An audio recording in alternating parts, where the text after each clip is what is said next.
Estamos en la estación del tren de Yverdon, en Suiza. Desde un lugar cercano, pero en 1822, Hipólito Léon Denis Rivel, más adelante conocido como Allan Kardec, partía de regreso a Francia, sin saber que pronto iniciaría su misión de iniciar la codificación del espiritismo. Entonces, vamos hacia París, tras los pasos de Kardec. Acompáñame.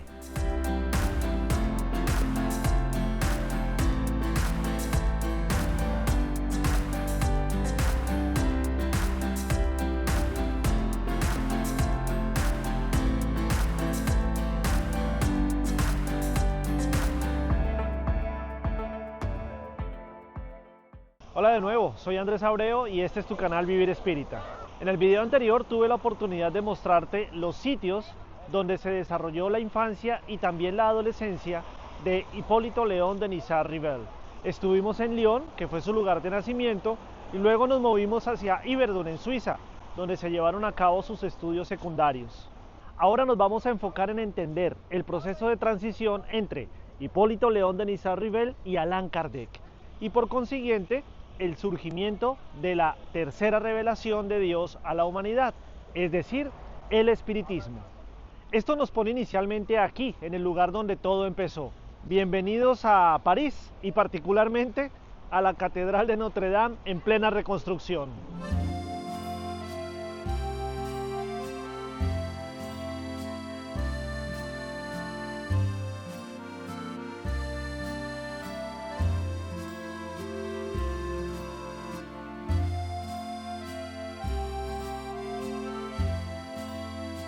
Aquí estamos en una calle, en una esquina, justo frente a la Catedral de Notre Dame, y muy cerca de acá era donde vivía Allan Kardec, y vamos a observar cómo se desarrolló esa etapa de su juventud posterior a Yverdon, y fue justamente en estas calles donde él tuvo la oportunidad de conocer, caminar, estudiar y relacionarse con muchas de las personas que fueron muy importantes en su desarrollo como el codificador del espiritismo.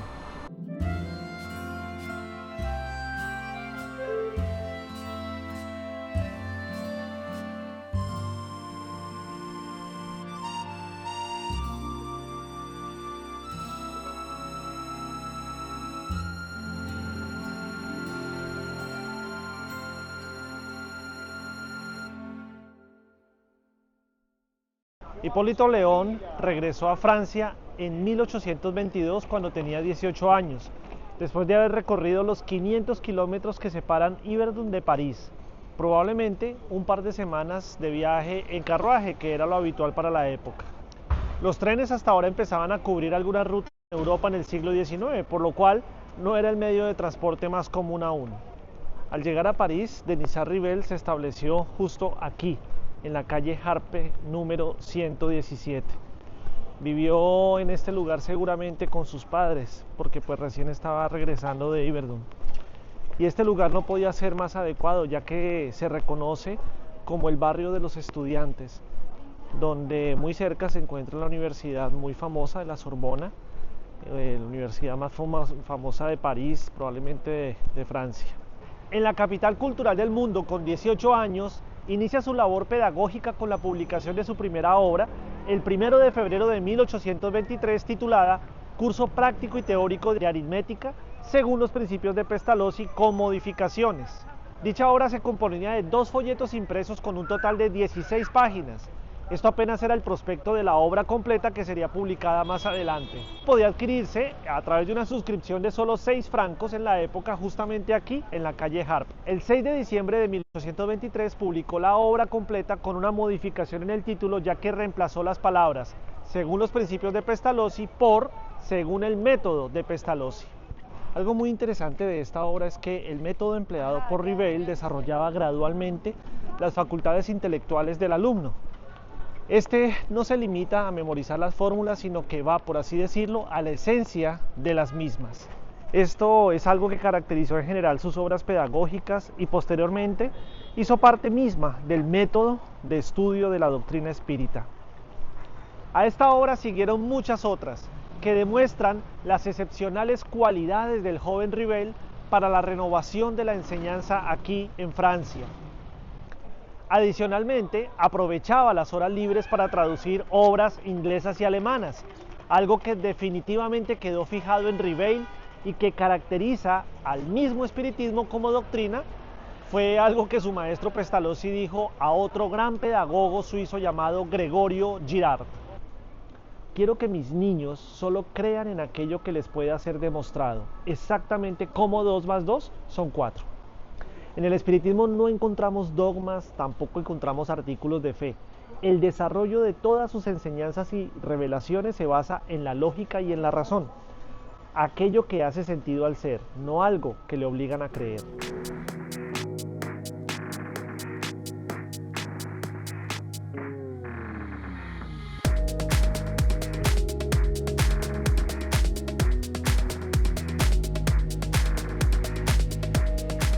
Durante este mismo año, 1923, Rivail inició un nuevo estudio relacionado con el magnetismo animal, que fue investigado principalmente por Franz Antoine Mesmer varios años atrás. Este asunto estaba siendo incluido con mucho interés dentro de la academia aquí en Francia, dado que se había identificado que los seres humanos tenemos una fuerza magnética y podía ser aplicada de forma terapéutica. Esto llamó poderosamente la atención de Rivail.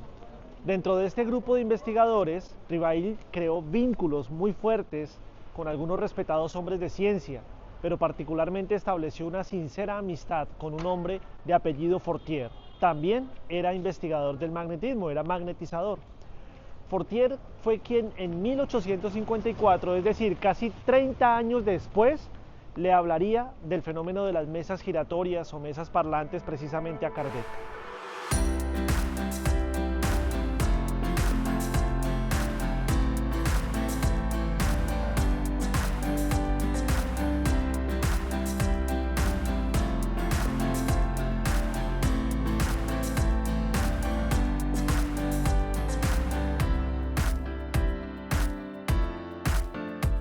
Ahora nos encontramos en otra parte de París.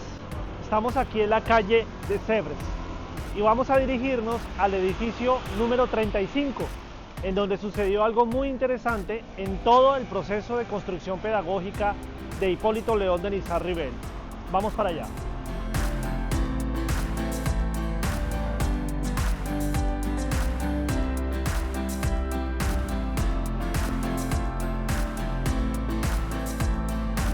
Tras haber creado una escuela de enseñanza primaria a mediados de 1825 con solo 21 años de edad, crea posteriormente el Instituto Técnico Rivel, el cual quedaba justamente en este lugar.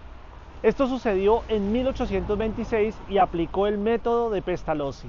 El Instituto Técnico Rivel estuvo en servicio durante 8 años, hasta 1834. Aquí existía el espíritu de familia, bien en sintonía con la doctrina pestalozziana. Rivel era más un segundo padre que un profesor y continuaba con los jóvenes la tarea educativa del hogar. Al mismo tiempo que les enseñaba las lecciones escolares, los preparaba para la realidad del mundo social. Este proyecto contó con el apoyo financiero de uno de sus tíos y adicionalmente fue ayudado por la profesora Amélie Gabrielle Boudet, con quien se había casado en 1832 a los 28 años de edad. Es justo, fundamental que hablemos de esta destacada dama. Amélie Gabrielle nació en Thiais, una comuna de París, el 23 de noviembre de 1795. Ella tenía 37 años cuando se casó con Rivel. Era profesora de enseñanza superior, también de letras y bellas artes. Publicó 3 obras entre 1825 y 28 tituladas Cuentos primaverales, Nociones de dibujo y Lo esencial en bellas artes. Era de estatura baja, de ojos pardos y serenos, gentil y graciosa, vivaz en los gestos y en la palabra, que denotaba una gran profundidad de espíritu.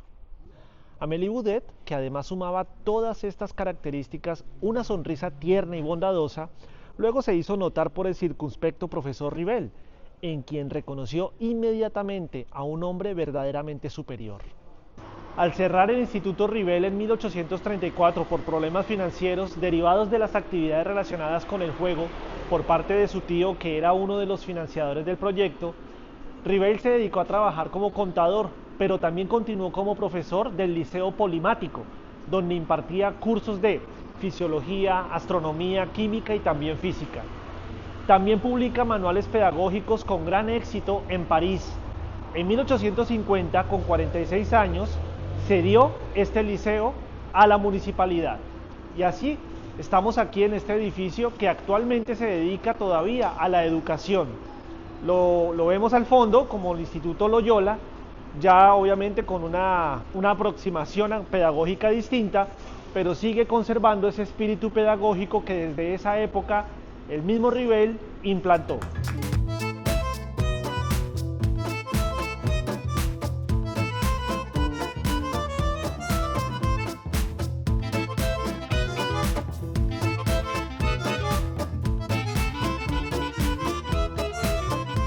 Durante 30 años, de 1819 a 1850, muchas veces superando incomprensiones y contratiempos, Hipólito León de Nizárt-Rivel se empeñó literalmente en cuerpo y alma en instruir y educar innumerables niños y jóvenes parisienses según el método pestalozziano, al que añadió prácticas pedagógicas creadas, investigadas y desarrolladas por él mismo, algunas de las cuales solamente más tarde, en el siglo XX, serían retomadas y ampliamente difundidas por ilustres reformadores de la enseñanza. El fenómeno de las mesas giratorias se extendió a la vieja Europa, llegando incluso hasta Rusia. La propia Catherine Fox visitó Inglaterra por la generosidad de un auspiciador, el señor Mr. Carlos Livermore, para difundir la nueva doctrina, publicándose una reseña detallada de las primeras sesiones en el periódico The Times en Londres. Todo comenzó a principios de abril de 1853 en Alemania con la publicación en August Gazette del experimento que habían llevado a cabo el doctor André y un comerciante de la ciudad de Bremen, a quien su hermano, que residía en Nueva York, había enviado unas instrucciones para reproducir el fenómeno de las mesas que giraban. El artículo fue reproducido en periódicos alemanes, también aquí en Francia, y a partir de ahí la moda de las mesas giratorias o parlantes se extendió por toda Europa.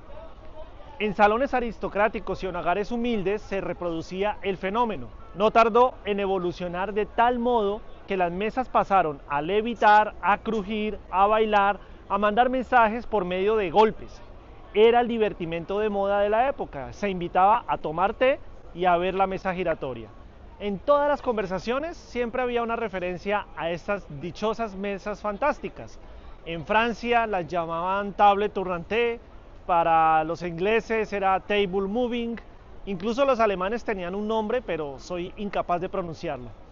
En la París de 1853 principalmente, la recreación más palpitante y más original era la de las mesas giratorias, siendo que había una preferencia casi absoluta por las mesas que estaban hechas de caoba. Dibujos de la época, caricaturas, describen los salones de la alta aristocracia parisiense con su nota característica. Señores respetables, señoras, señoritas muy elegantes, se reunían alrededor de las mesas redondas con la palma de las manos un poco encima de las mesas, como si estuvieran intentando crear una corriente formada por el contacto de todos los dedos meñiques, había un contacto, con el objetivo, supuestamente, de hacerlas mover. También otros grupos intentaban obtener el movimiento de una bola suspendida por un hilo. Otro grupo un poco distante usaba una cestita o una tablita que se adaptaba a un lápiz, sobre la cual una dama colocaba su mano adornada de anillos brillantes con la esperanza de conseguir algún garabato en una pizarra. También un poco más allá, en otra mesa, un respetable señor de barbilla intentaba mover un sombrero sin tocarlo. En fin, una vez cumplida la finalidad a la que estaba destinado el fenómeno de las mesas giratorias, este desapareció, pues ya se habían dado muestras suficientes de la existencia del mundo espiritual, del destino y del futuro del hombre. A finales de 1854, cuando Rivel tenía 50 años, el señor Fortier, que era magnetizador, amigo suyo, le trajo una noticia muy extraña. Las mesas, que también levitaban, además hablaban, es decir, al ser interrogadas, respondían como si fueran seres inteligentes y aún más, a través de una de sus patas dictaban hasta magníficas composiciones literarias y musicales. Al tener una lógica austera y aquel sentido que protege al espíritu de entusiasmos desatinados y de negaciones a priori, Rivel escuchó todo lo que su amigo le contaba y respondió como un verdadero hombre de razón científica diciendo: esto ya es otra cuestión. le he de creer cuando lo vea y cuando me hayan probado que una mesa tiene cerebro para pensar, nervios para sentir y que además puede convertirse en sonámbula. Hasta entonces, permitidme que no vea en ello más que un cuento para hacernos dormir.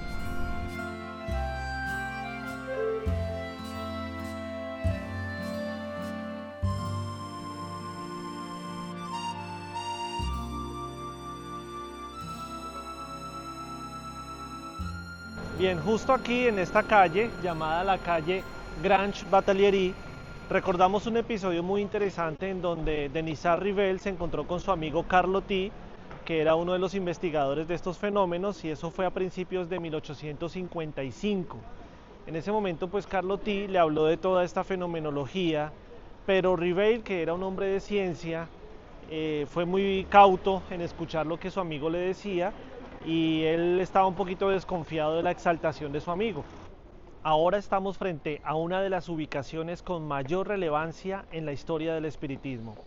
Justo aquí, en la calle Grande Batallierie, pero en el número 18, residía la señora Plaine Mason. Un martes del mes de mayo de 1855 a las 8 de la tarde, el profesor Rivel fue invitado a la casa de la señora Plaine Mason.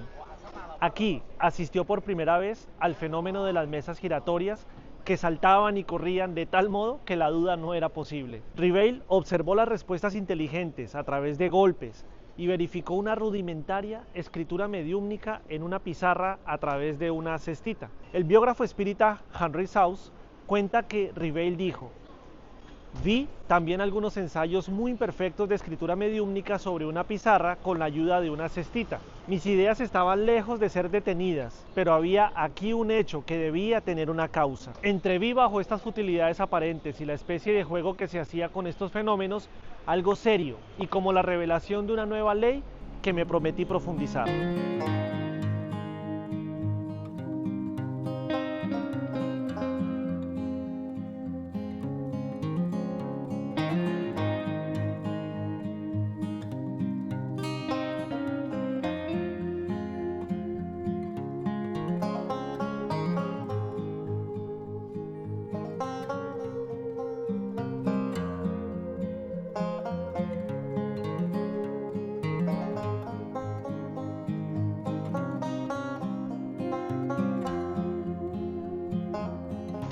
En casa de la señora Plaine Mason, el profesor Rivel conoció al señor Baudin, quien lo invitó a las sesiones semanales que tenían lugar justo aquí, en su casa.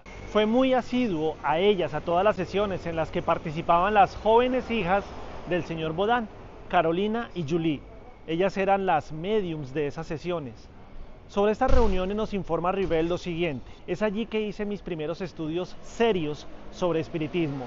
Menos aún por revelaciones que por observaciones. Aplicaba a esta nueva ciencia, como había hecho hasta entonces, el método de la experimentación. No tuve nunca teorías preconcebidas. Observaba atentamente, comparaba y deducía las consecuencias. De los efectos, buscaba remontarme a las causas a través de la deducción, el encadenamiento lógico de los hechos, no admitiendo una explicación como válida hasta que ella pudiese resolver todas las dificultades de la cuestión. Es así como había procedido en mis trabajos anteriores desde la edad de 15 o 16 años. Comprendí enseguida la gravedad de la exploración que iba a emprender. Entreví en estos fenómenos la clave de un problema tan oscuro y tan controvertido del pasado y del futuro de la humanidad, la solución que había buscado toda mi vida. Era, en una palabra, toda una revolución de las ideas y de las creencias. Era necesario actuar con circunspección y no con ligereza, ser positivista y no idealista para no dejarse llevar por las ilusiones.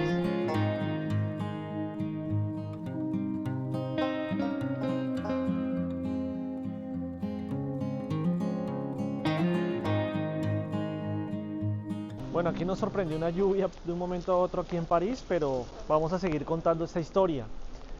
Justamente aquí entonces, ante tales hechos, el profesor Rivel pudo llegar a la conclusión sobre el origen no terrenal, no material, de los numerosos manifestantes que revelaban su condición de espíritus, es decir, las almas de aquellos que ya habían vivido en la tierra, identificándose de 1000 maneras. pero lo hacían ellos mismos.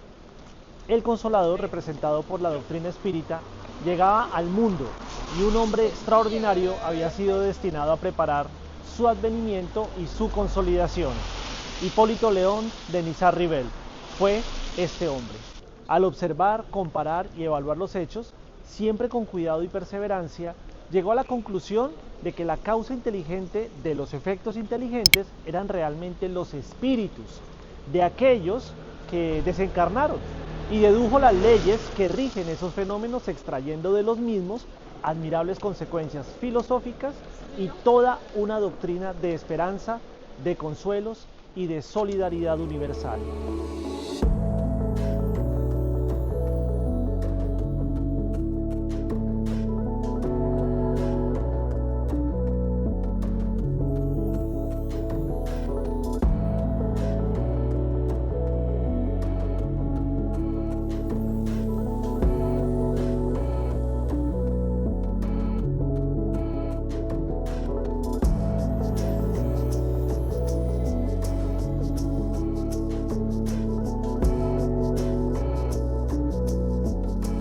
Bueno, aquí vamos terminando este episodio recorriendo los pasos de Kardec en ese proceso de transformación de Hipólito León de Niza-Rivel, el investigador, el pedagogo, el hombre de ciencia, al codificador de la doctrina espírita, Allan Kardec, sin dejar de serlo, sin dejar de ser pedagogo, sin dejar de ser hombre de ciencia y, por supuesto, seguía siendo un gran hombre de bien.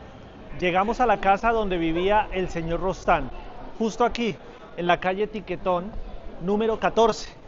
Curiosamente, esta palabra en español significa calle de las cosquillas. Aquí, en la casa de Rostand, tenían lugar reuniones en las que participaba la médium Jafet. Ella era una médium que obtenía interesantes comunicaciones. El 30 de abril de 1856, el profesor Rivail recibió la revelación de la misión que tenía encomendada, que fue más tarde confirmada a través de diversos médiums en comunicaciones totalmente espontáneas, obtenidas incluso en ausencia del propio Rivail. Este es un episodio emocionante de la historia de la vida del que fuera poco tiempo después Allan Kardec. Él, humilde, sin comprender la razón de su elección para misionero jefe de una doctrina que habría de revolucionar el pensamiento científico, filosófico, también religioso, al principio pareció dudar, pero el Espíritu de verdad le respondió lo siguiente: confirmo lo que te ha sido dicho, pero te aconsejo mucha discreción si quieres triunfar. Más tarde sabrás ciertas cosas que te explicarán lo que hoy te sorprende. No olvides que puedes triunfar como puedes fallar. En este último caso, otro te reemplazaría, porque los designios de Dios no se asientan en la cabeza de un hombre. Y siguiendo el ejemplo de María de Nazaret, Rivail elevó una oración al Creador de este modo: Señor, si os habéis dignado fijar los ojos sobre mí para el cumplimiento de vuestros designios, que se cumpla vuestra voluntad, mi vida está en vuestras manos. Disponed de vuestro servidor. Ante una tarea de tal envergadura reconozco mi debilidad. Mi buena voluntad no faltará, pero tal vez mis fuerzas me traicionen. Suplid mi insuficiencia, dadme las fuerzas físicas y morales que habré de necesitar. Sostenedme en los momentos difíciles y con vuestra ayuda y la de vuestros mensajeros celestiales, me esforzaré por responder a vuestros designios. Todo eso sucedió justamente en estas investigaciones, particularmente en las que se hicieron en el domicilio del señor Rostand.